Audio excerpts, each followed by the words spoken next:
Amados irmãos, amadas irmãs, que a paz do amado Mestre Jesus esteja conosco.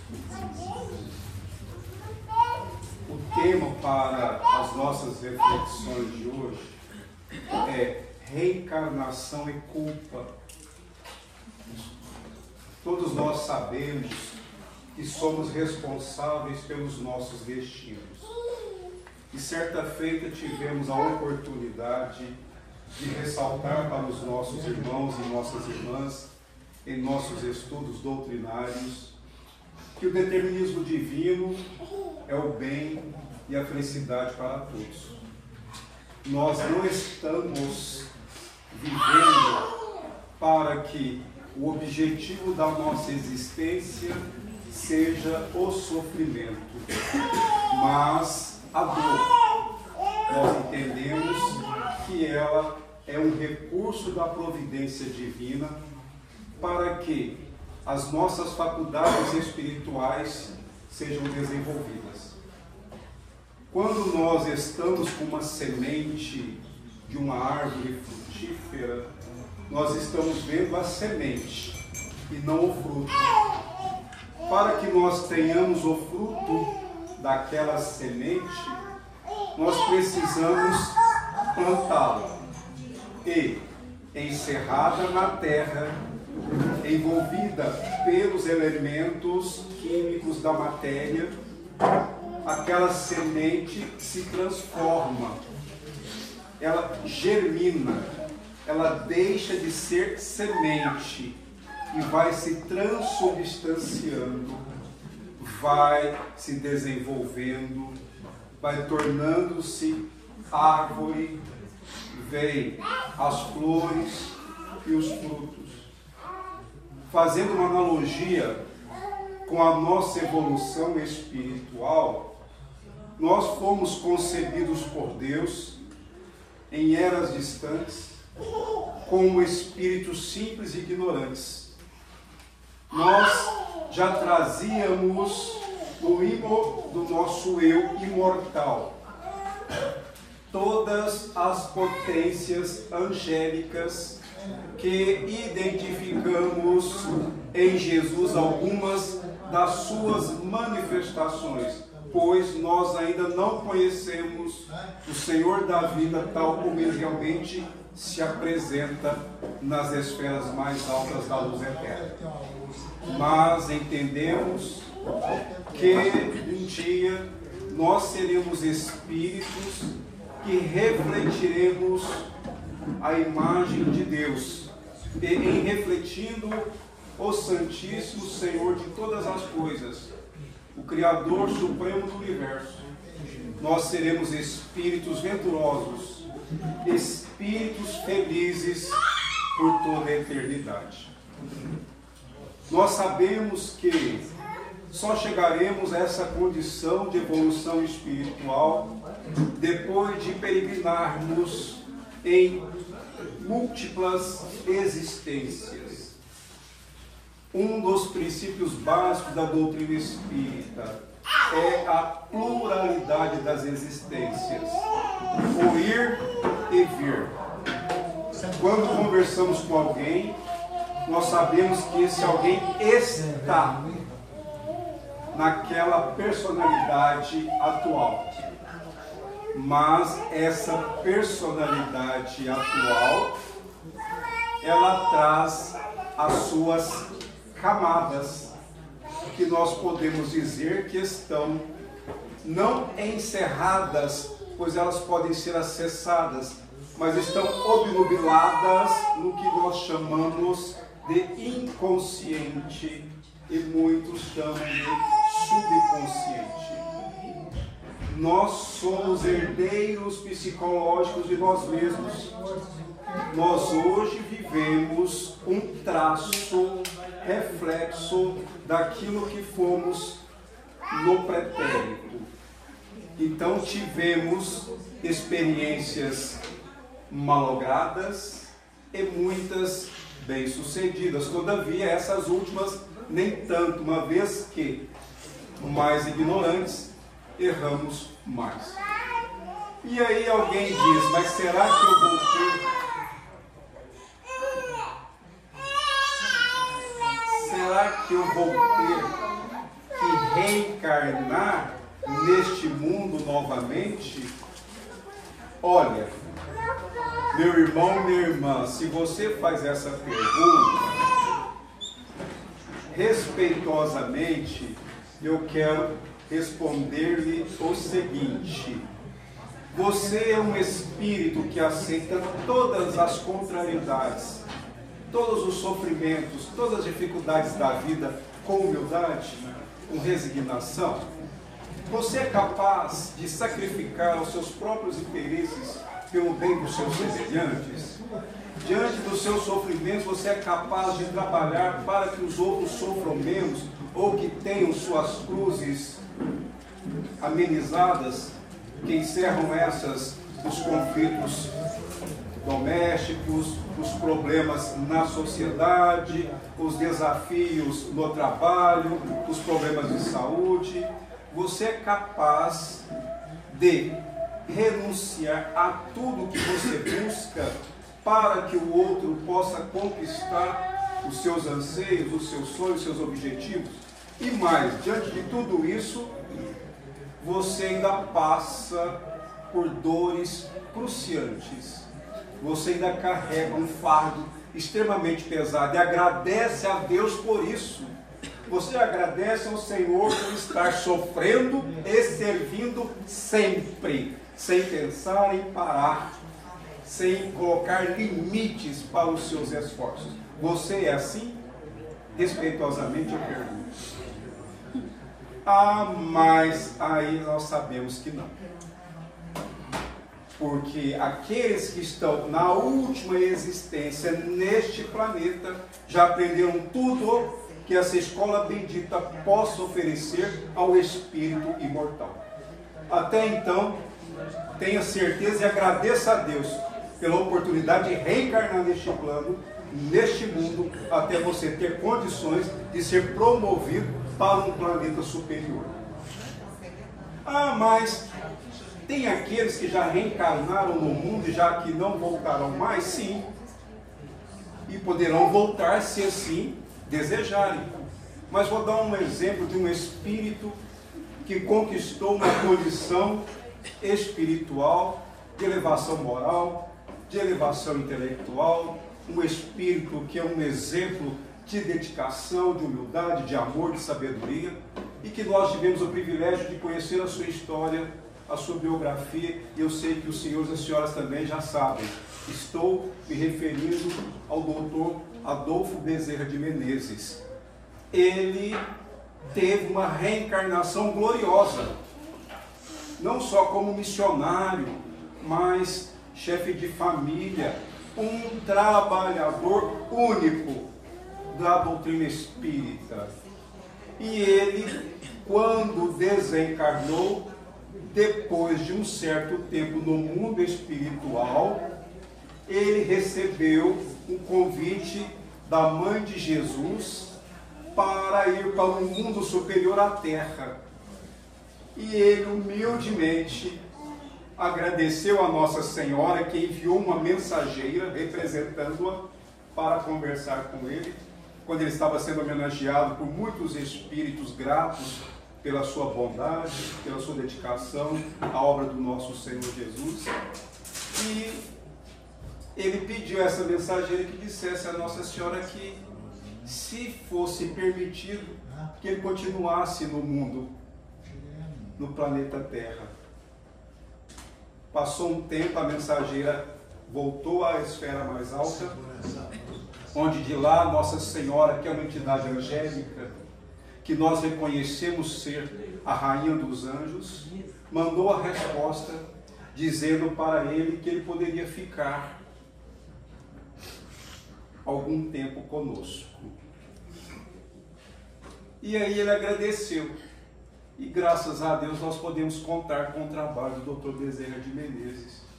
Não só na assistência a nós que estamos no Brasil, mas ele é um dos espíritos responsáveis pelo movimento do Cristo Redivivo no planeta inteiro. É um dos colaboradores de Jesus que muito faz, que muito fez e que há de fazer por todos nós. Mas ele construiu essa individualidade ao longo do tempo.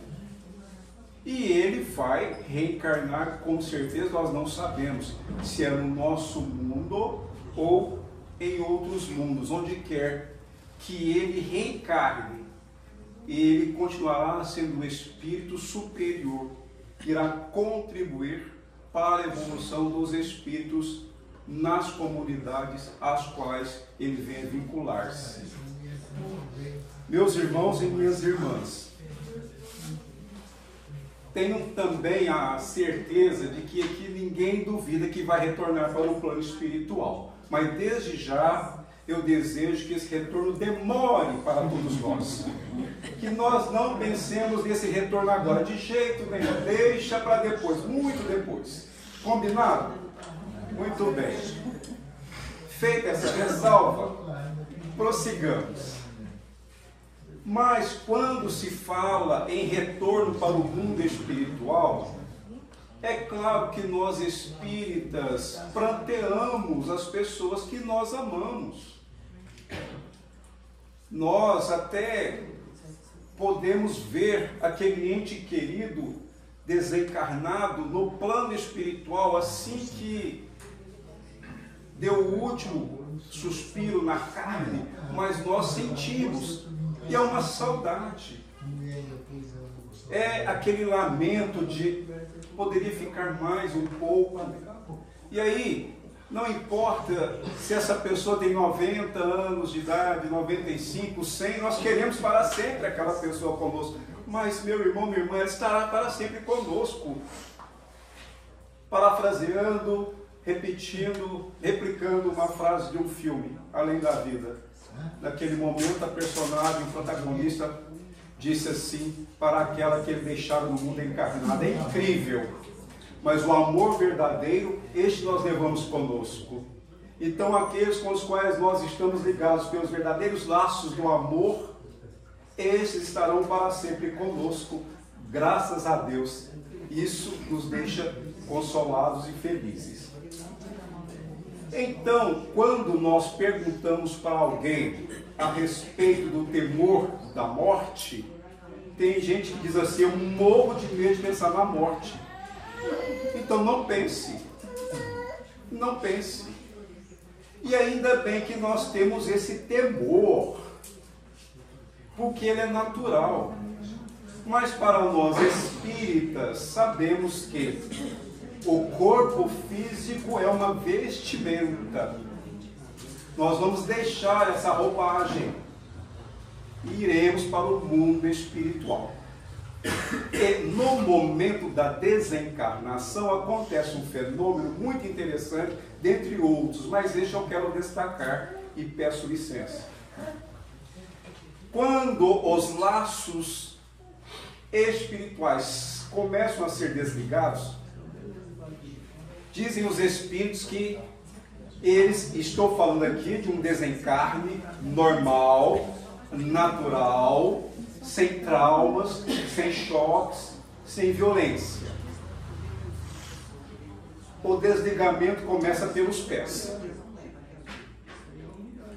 E aí as pessoas vão percebendo, né, que os pés ficam gelados, né, a pressão arterial ela vai se reduzindo, enfim, oxigenação, os batimentos cardíacos, tudo começa ali a apresentar sinais de despedida desse plano. Quando a pessoa já para de respirar porque o coração parou, acontece que neste momento muitos nem presenciam, nem percebem. É como que se deitasse com sono irresistível, aquela vontade de dormir, depois de um dia exaustivo de trabalho, de atividade, aquele cansaço. E aí, para estes que têm a consciência pacificada, porque tiveram uma vida dedicada ao esforço. Não estou falando de santidade, eu estou falando de esforço, de ter mobilizado a vontade para dedicar-se, para ajustar-se, para vivenciar aquilo que o Cristo preconizou. Estes vão dormir e vão despertar num outro plano, amparados numa colônia espiritual, num hospital, num quarto aconchegante, enfim, numa instituição das muitas do mundo espiritual. E vai ter um despertar tranquilo, pensando que ele está no plano carnal. Mas a hora que vê a avó desencarnada há muito tempo ali do seu lado, já assusta. Mas vô, pai, mãe, tio, tia, enfim, você já começa a receber as visitas dos desencarnados, aí você não tem dúvidas mais. Você já está no mundo espiritual. Estes irmãos que desencarnam assim são aqueles, como eu disse, que cumpriram com seus deveres quando encarnados. Mas para aqueles que negligenciaram seus deveres, que eles contrariaram suas consciências, e vou dizer por quê, estes, no momento da desencarnação, não quer dizer que não aconteça também com os bons, vem no momento do desligamento desses laços, todas as experiências da encarnação que está findando, passando na tela mental, como uma projeção de um filme, onde você vê toda a sua encarnação, desde a primeira infância até aquele momento. E você vê, sim, em imagens rápidas, coloridas, onde você não só ouve os sons, mas também percebe os sentimentos e os pensamentos daqueles momentos vivenciados por você. Vejamos, esse fenômeno, ele ocorre muitas vezes, todos os dias, porque nesse exato momento tem milhares e milhares de pessoas desencarnando. O que ocorre com a consciência culpada? Porque o nosso tema é culpa e reencarnação. Quando nessas lembranças o espírito que cometeu infrações, que cometeu crimes, e aqui não falo apenas dos crimes punidos pela legislação humana, mas falo daqueles que muitos de nós cometemos quando infringimos as leis divinas.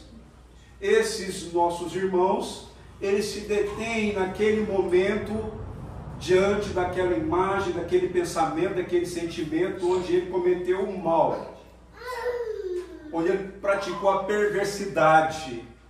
E aí, como há, ao longo do tempo, um acúmulo, vejamos, meus irmãos, minhas irmãs, dessas energias deletérias que fazem parte do corpo espiritual, esta pessoa densificou de tal forma o corpo espiritual que essas chapas ou marcas que ficaram ali no perispírito fazem com que este espírito não vá para esferas mais altas, porque o peso específico no seu corpo espiritual não permite.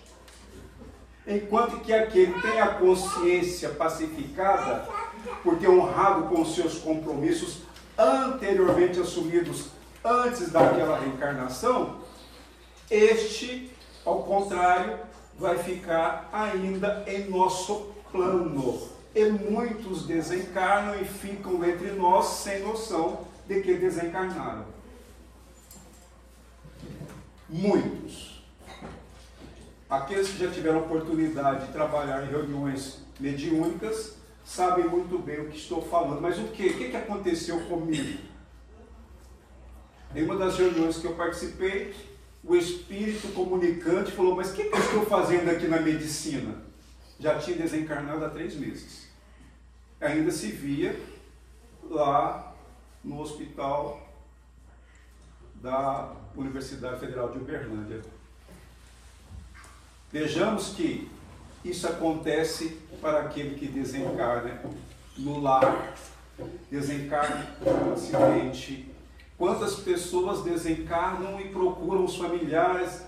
Eu estou aqui, você não está me vendo, o que você está fazendo? E as pessoas não ouvem, não veem. Não quer dizer que esses tenham tido atitudes perversas, malignas, não. Por quê? Muitos estão passando por essa situação porque ainda são apegados às questões materiais, são apegados aos seus entes queridos, não cometeram esses crimes que os comprometessem perante a espiritualidade maior. Então vejamos, meus irmãos e minhas irmãs, que o céu e o inferno é um estado de consciência. Então, esses irmãos que estão no plano espiritual em melhores condições, são aqueles que fizeram o melhor deles.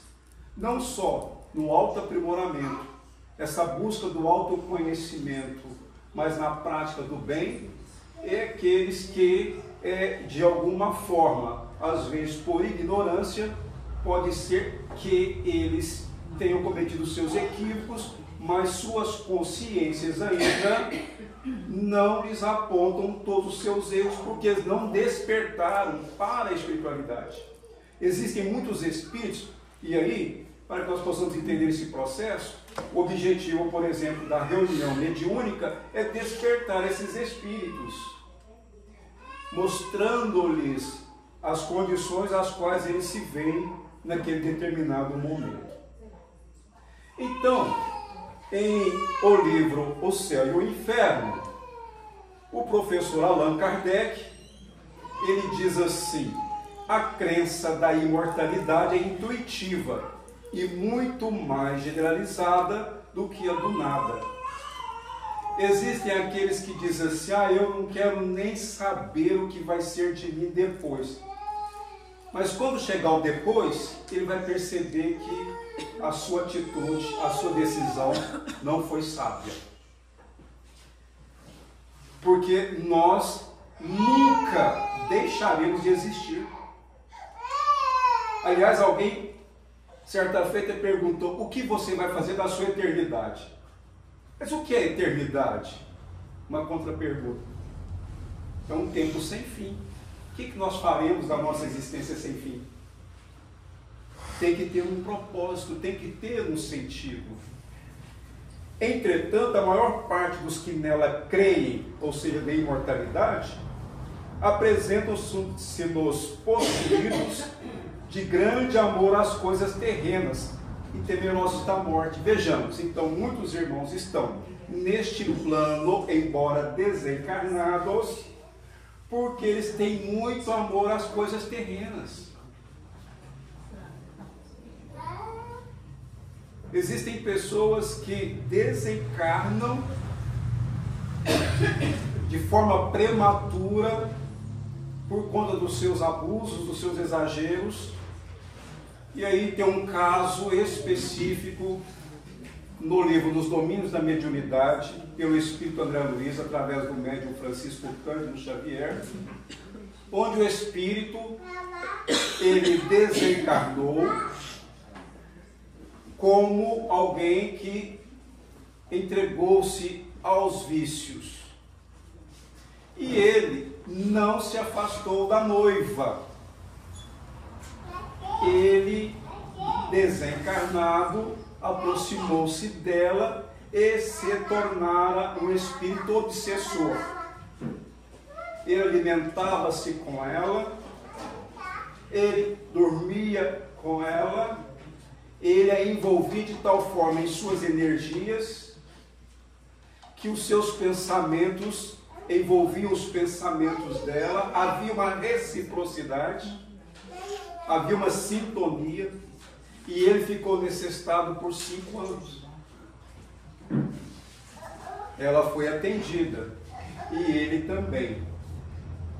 Porque engana-se quem acha que os nossos irmãos que desencarnam atormentados estão entregues à própria sorte. Não estão.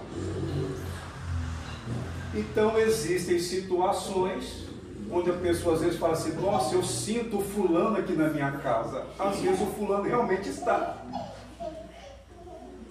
Então, se nós formos convidados para um culto do Evangelho neste lar, ou se nós convidarmos essas pessoas para participarem de reuniões mediúnicas na casa espírita, ou se levarmos os nomes, as referências para o grupo mediúnico que faz a desobsessão à distância, nós podemos encaminhar esses irmãos desencarnados que não querem sair do nosso meio.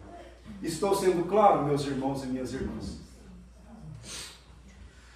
Este temor é um efeito da sabedoria da providência e uma consequência do instinto de conservação comum a todos os viventes.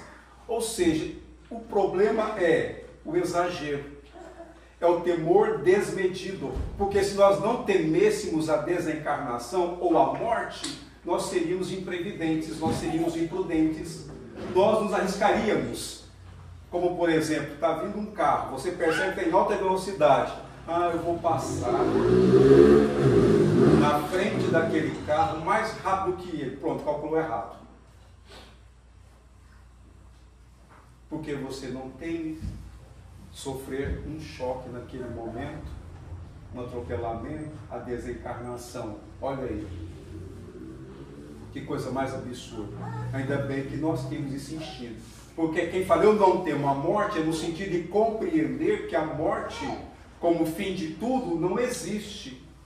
Então nós podemos sim ter esse temor, porque a hora que chega a nossa vez, aqueles que já tiveram enfermidades, quando as pessoas falam, nossa, eu estive tão doente que eu estava com o pé na cova. Estava com o pé, graças a Deus não está mais. Porque conseguiu superar a enfermidade. Nossa, quando tive Covid, eu pensei que iria morrer.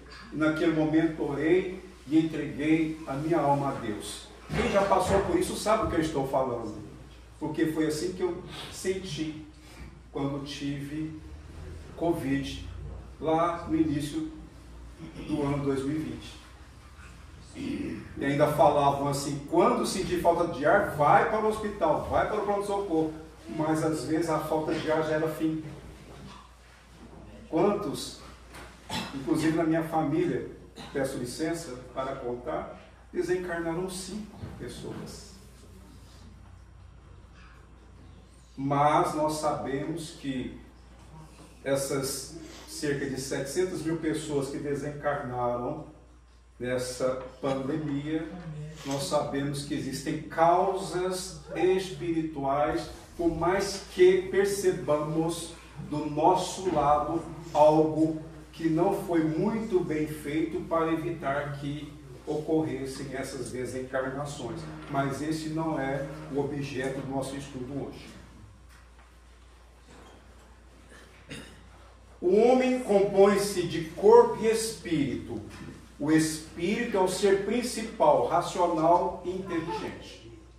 Então, quando alguém diz assim, na próxima encarnação, eu quero nascer num berço rico, num berço de ouro. Aí, se é que serve de consolação, nós podemos alternar. Às vezes temos algumas reencarnações vivendo em condições materiais inferiores. Aqui eu falo da pirâmide social, porque na pirâmide social a base são aqueles que estão nas condições onde são mais vulneráveis socialmente, e aqueles que estão no topo são as chamadas elites, aqueles em que não sabem o que farão com tantos recursos financeiros, não sabem o que farão com as suas riquezas. O corpo é invólucro material que reveste o espírito temporariamente. Então, se nós estamos temporariamente no corpo físico, quando projetamos a próxima encarnação, alguém fala assim, mas será que eu tenho condições de projetar a minha próxima encarnação? Tem. Porque eu disse no introito, na introdução da nossa conversa, que nós somos responsáveis pelo nosso destino. Então, dependendo da forma como nós vivemos agora, nós teremos uma encarnação que atenda aos nossos anseios mais íntimos.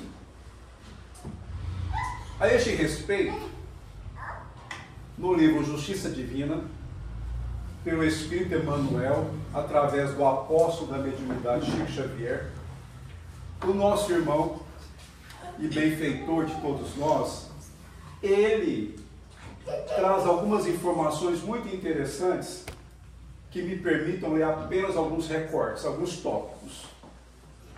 Por exemplo, acreditávamos que a moeda farta nos situasse a cavaleiro dos desmandos de consciência, ou seja, nos permitisse aos desmandos da consciência.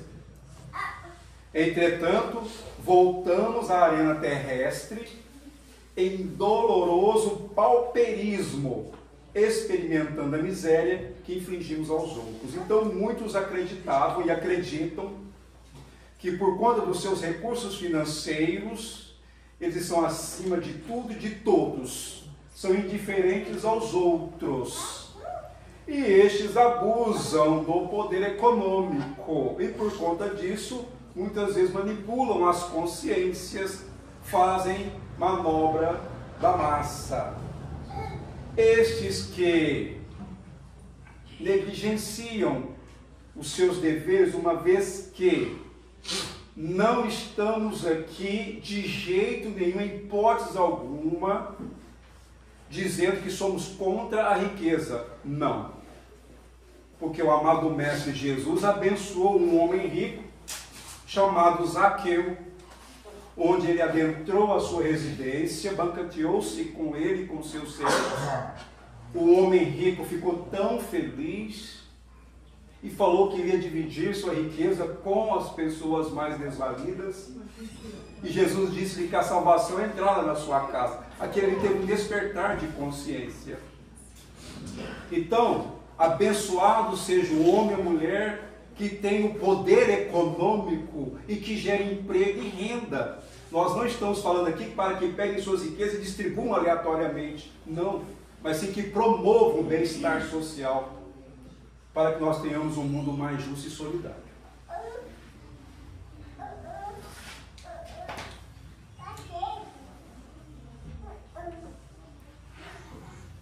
Aí, Emmanuel conclui a sua lição dizendo assim: espíritos culpados, somos quase todos, meus irmãos, ou seja, a maioria, quase todos.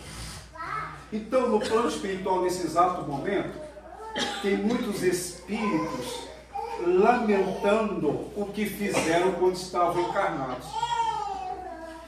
E aí, como nós estabelecemos aqui no nosso plano, no sistema de justiça que pune e que corrija os infratores da lei, no plano espiritual, as consciências culpadas, elas ficam por conta das responsabilidades que percebem naquilo que fizeram, naquilo que deixaram de realizar. Esses espíritos, com as suas consciências culpadas, ficam sitiados, homiciados, localizados em regiões de sofrimento, que as tradições religiosas chamam de inferno. Mas o inferno teológico, aquele inferno das punições eternas, ele não existe. Ele não existe. Esse estado consciencial de culpa, ele é efêmero, ele é passageiro, ele é temporário. Então esses nossos irmãos, eles não ficam sem a vigilância das entidades angélicas, que têm os seus prepostos, os seus auxiliares, no atendimento a esses nossos irmãos que se veem culpabilizados por aquilo que fizeram e que contrariaram as leis divinas. É possível que nós, no passado, estivéssemos ou estávamos nessas condições. Agora, muitos irmãos nossos assim são. Vejamos, o que a providência divina faz, como ela age. Esses irmãos, por conta do inferno da culpa, nas regiões sombrias do submundo espiritual, são recambiados para as reencarnações através de espíritos igualmente comprometidos com as leis divinas e reencarnam em núcleos de espíritos encarnados para que comecem a resgatar os seus débitos, convivendo com seus cúmplices, com as suas vítimas que não os perdoaram no passado. E aí nós percebemos os conflitos familiares, os problemas que nós identificamos nos grupos sociais, na sociedade. Porque nós sabemos que nem todas as famílias são pelos laços espirituais fundamentados no amor.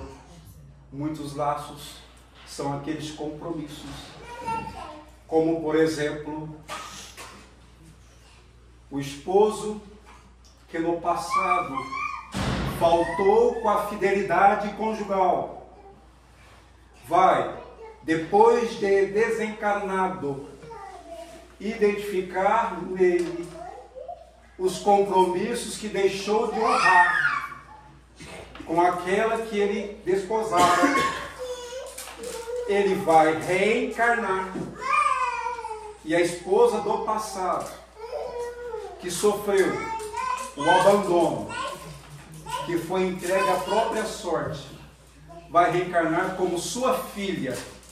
E a filha que vai lhe proporcionar algumas aflições, algumas contrariedades.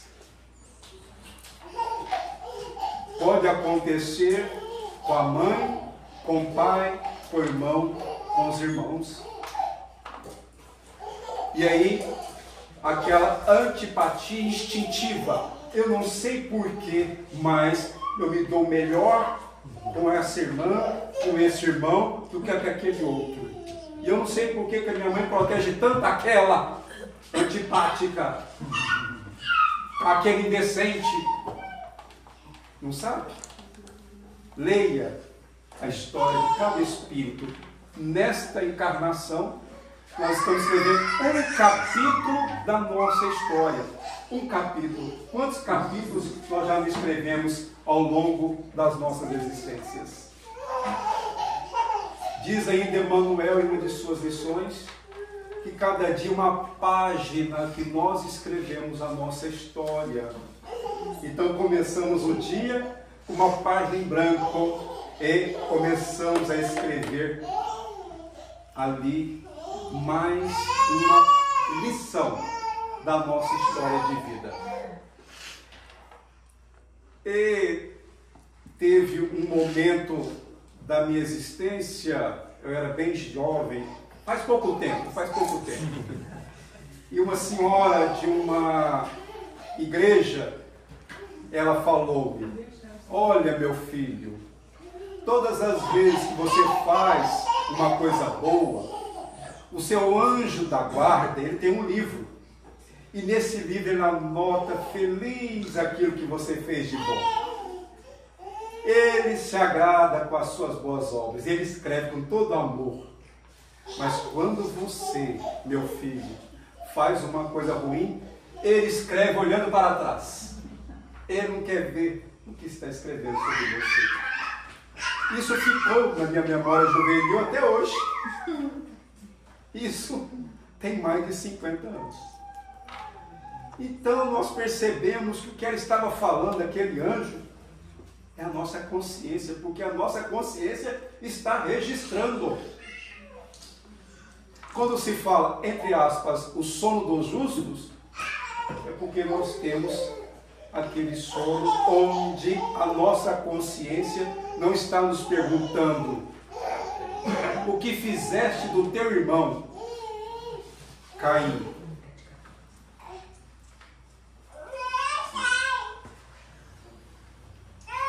Todos nós temos amigos espirituais. Todos nós temos. Graças a Deus. Todos nós temos. Temos o nosso anjo guardião? Sim. Mas podemos ter mais do que um anjo guardião? Sim, nós podemos ter amigos espirituais, benfeitores espirituais. Aí alguém fala assim, mas eu não sei o nome do meu anjo guardião. Meu irmão, minha irmã, dê-lhe o nome que você quiser. Se você simpatiza com o nome, pode ter certeza que ele vai te atender. Porque durante o sono, nós entramos no plano espiritual, ou seja, participamos no plano espiritual das atividades com o nosso anjo guardião, com esse amigo espiritual que nos acompanha no nosso processo reencarnatório.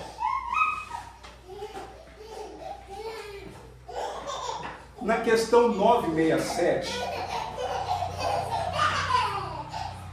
de O Livro dos Espíritos, a pergunta do professor Allan Kardec é muito interessante. Quando nós perguntamos para alguém assim, o que é ser feliz para você? A pessoa diz, é ter um carro sofisticado. E o outro diz assim, é ter uma mansão. E a outra fala, não, é ter o meu café da manhã, é ter um quarto aconchegante para eu dormir após um dia de trabalho. Muito bem, a felicidade em nosso mundo ela é relativa. Recordando-me de uma passagem de um homem extraordinário, um espírita trabalhador, que nós conhecemos pelo nome de Jerônimo Mendonça, que já mencionei em outras conversas, ele era tetraplégico e cego. Então ele era um divulgador da doutrina, um trabalhador muito dedicado à obra do Senhor Jesus. Então, certa feita, uma senhora reclamou para ele dos seus problemas e perguntou a ele o que era ser feliz para ele. E ele falou, deitar-me de lado, porque ele só ficava deitado, de barriga para cima, porque ele não se movia, ele não movia um dedo. E ele sentia uma dor imensa no peito. Ele usava uma medicação sublingual para poder suportar as suas dores. Eles colocavam, às vezes, pesos no seu peito para aliviarem as suas dores. Então, o professor Allan Kardec perguntou aos espíritos em que consiste a felicidade dos bons espíritos, porque dos maus é a satisfação da maldade, dos seus sentimentos ruins.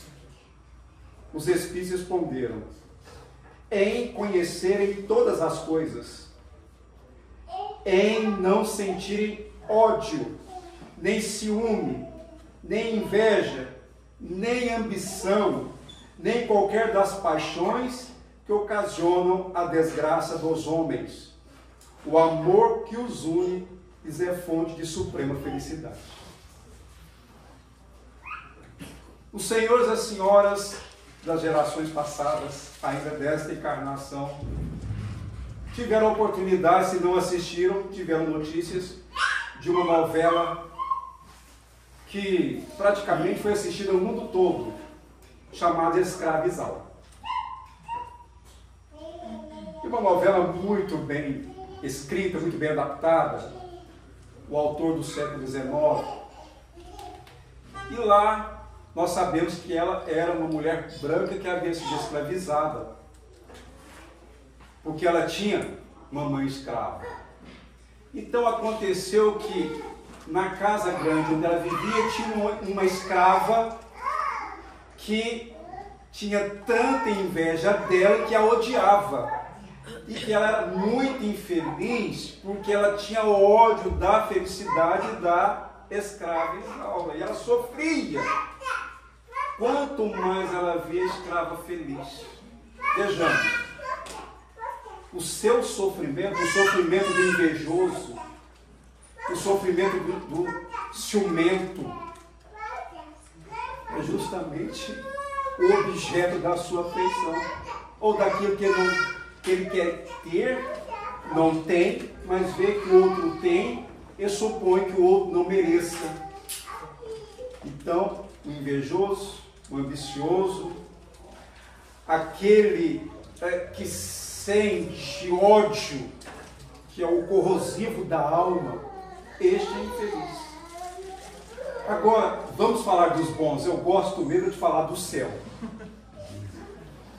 Embora estejamos longe dessa condição da plenitude da consciência, que é a realização do eu imortal, onde nós já desenvolvemos todas as potências espirituais que trazemos em desenvolvimento. Imaginemos saber todas as coisas. Claro, só Deus é absoluto. Imaginemos Jesus. Mas aí a nossa imaginação está pautada naquilo que os evangelistas relataram e que os espíritos revelaram após a codificação kardeciana. Jesus, aquela mulher hemorraísta, aquela mulher que sofria de hemorragia há 12 anos, ela tocou no manto de Jesus. E ela tinha tanta fé, ela tinha tanta certeza, ela confiava tanto no poder de Jesus, que imediatamente ela ficou curada. Imaginemos, minhas irmãs, uma mulher passar por uma situação naquela época, o desconforto, o sofrimento, 12 anos, e ficou curada instantaneamente. Os nossos irmãos leprosos, dizem os espíritos, que tinham suas chagas ali pustulentas, abertas. Quando Jesus olhava para eles, bastava Jesus olhar com seu amor, com seu magnetismo único, por sinal o magnetismo de Jesus envolve o planeta, as suas feridas começavam a vibrar, iam fechando imediatamente, instantaneamente. Parece mágica? Não. É o fluido curador do Espírito puro de Jesus que emanava. E ali aquela pessoa que tinha fé recebia aquela energia restauradora e ficava curada instantaneamente. Lázaro redivivo. Quando falaram para Jesus, Lázaro morreu, Jesus disse que Lázaro estava dormindo. E ele foi até Betânia. Em lá chegando, uma das irmãs de Lázaro falou assim: Senhor, se o Senhor tivesse chegado antes, meu irmão não teria morrido. E ele perguntou: crês nisso? Sim, eu creio. E ele disse: quem crê em mim, ainda que pereça, terá a vida eterna. Ou seja, quem vive em mim não morrerá. Onde é que está o corpo sepultado? Mas Senhor, já está exalando mau cheiro, pois tem 3 dias. Como estava sepultado, deduziu-se. E eles foram com Jesus até lá, onde Lázaro havia sido sepultado. E Jesus pediu para que removessem a pedra daquele sepulcro. Removeram a pedra. E Jesus disse: Lázaro. Não gritou não. Falou: Lázaro, saia para fora. E o defunto, todo enrolado em panos, saiu caminhando para fora do sepulcro. Nós sabemos que ali, o que estava acontecendo com Lázaro, um fenômeno chamado catalepsia, ou morte aparente. Inclusive, quem passa por essa experiência fica cadaverizado mesmo, sem nenhuma reação física. Então, imaginemos que, com os avanços da medicina, nós não temos mais notícias de alguém que tenha sido sepultado vivo. Nós não temos mais notícias. por conta justamente do avanço da medicina nos exames, nas autópsias, né? Nas necrópsias, enfim. E Jesus, ele tinha essa capacidade. Às vezes, só de olhar para alguém, aquele alguém já se sentia sensibilizado e mudava a sua maneira de ser. E para encerrar esta parte da presença de Jesus no mundo, teve um sapateiro da cidade de Emaús, que no dia da crucificação ele foi lá onde encontrava-se Jesus crucificado. Ele olhou para Jesus, Jesus o alcançou com seu olhar terno e único, puro e verdadeiro, santo como só ele tem. E aquele homem, naquele momento, era como se ele recebesse o convite de Jesus para fazer parte de um dos trabalhadores da sua boa nova. Era Ananias. O mesmo Ananias que no futuro iria ser aquele que, em nome de Jesus, auxiliaria Saulo de Tarso a recobrar a visão que ele perdera às portas de Damasco, quando viu Jesus com toda a sua glória, com toda a sua luz, e ali ficara cego. Então, meus irmãos e minhas irmãs, todos nós, todos os dias, temos novas oportunidades e vamos aproveitá-las. Vamos aproveitá-las, porque mal percebemos que já estaremos de retorno para o mundo espiritual, ainda que a nossa vida ultrapasse um século, mas retornaremos com certeza.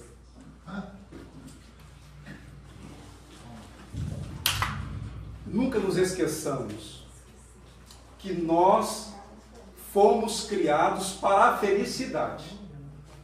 Mas essa felicidade, nós é que somos os artífices. Nós é que a construímos.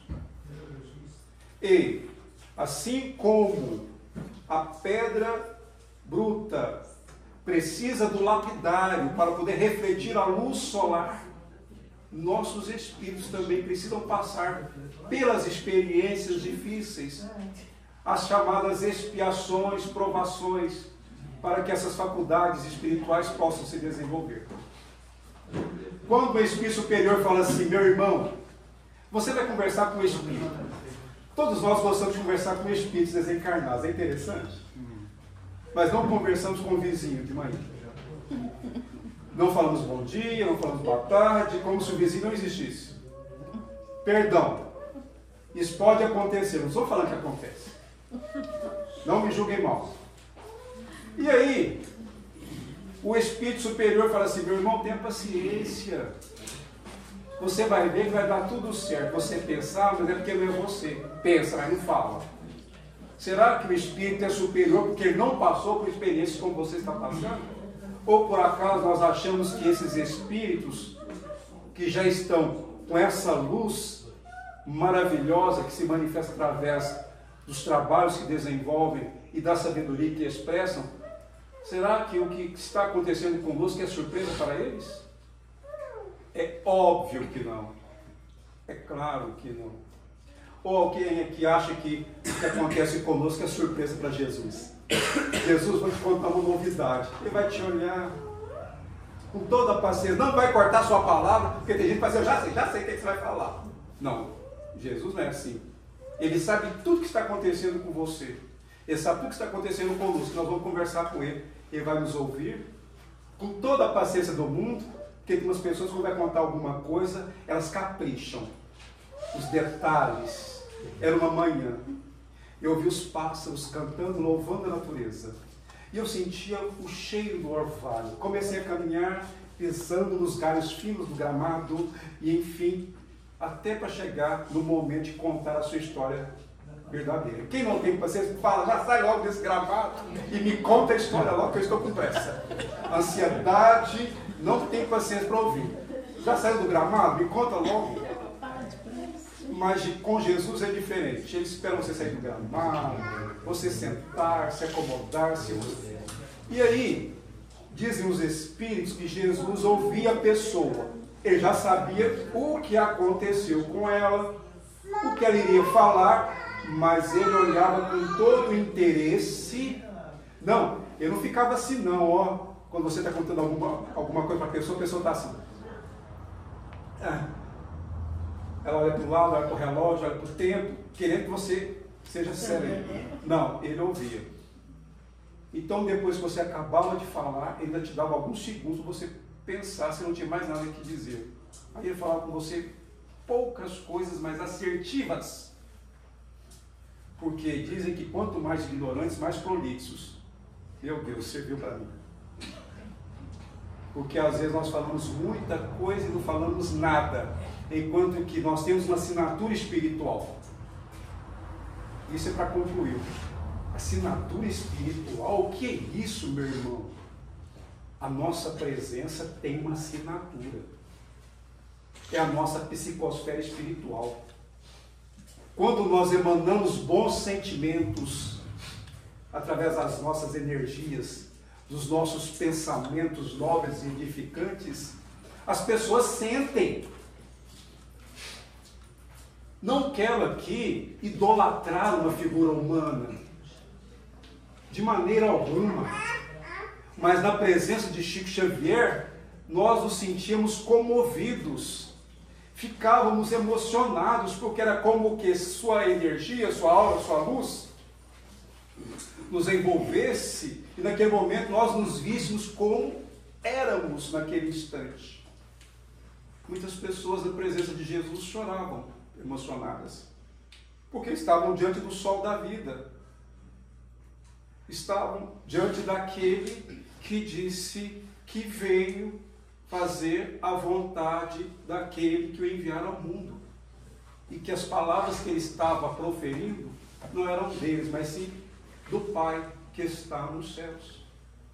Então, meus irmãos, minhas irmãs, às vezes nós podemos nos perguntar, será que nós merecemos? Não, não merecemos Jesus. Mas a misericórdia de Deus é infinita. E antes da sua justiça, Ele age com compaixão. Ele nos dá outras oportunidades para que nós construamos essa paz interior. E fora do bem, ninguém vai conseguir viver plenamente. Não foi por acaso que Jesus disse: eu sou o caminho, a verdade e a vida. Ninguém vem ao Pai senão por mim. Portanto, em Jesus nós temos o modelo e guia a ser seguido. Que o Divino Mestre Jesus ilumine os nossos sentimentos, guie os nossos pensamentos, renove nossas forças, para que nós possamos fazer tudo que estiver ao nosso alcance pelos nossos irmãos em humanidade. Que Deus nos abençoe, agora e sempre. E gratidão, meus irmãos.